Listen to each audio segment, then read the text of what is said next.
Here are 3 ways that neurodiversity can benefit any work environment and 3 ways that any work environment can support neurodivergence. That's a really important piece of the puzzle.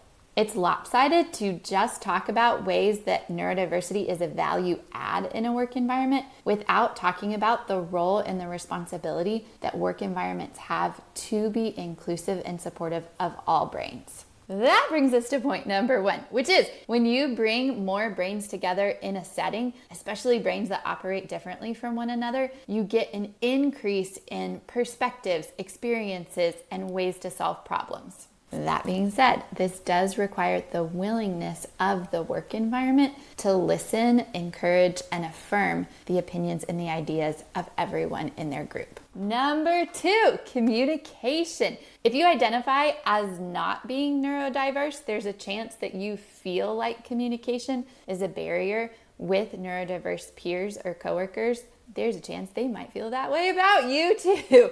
Different communication styles doesn't mean that one's better than the other. In my experience working with people who are neurodivergent, typically their communication style is more direct and taken more literally, which actually can be a really big help in a work environment. So be patient, be kind, be willing to try, and try again. And then lastly, number 3 is that increasing neurodiversity in a workspace, if inclusion truly is at the root of it, then that also increases the potential for creativity. It can change the status quo and shift the way things have operated, creating space for new ideas and new systems to take place. Again, this is where the team and the people who are leading the team are then responsible for coming to a place of recognizing that just because something has always been done this way doesn't mean that it needs to continue being done that way. Real talk, none of this is necessarily easy. It takes being intentional and committed and willing to think outside of the box and to grow and to be curious, but all of those things together can really increase the potential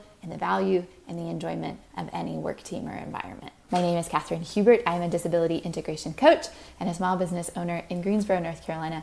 I hope you'll follow along for more content.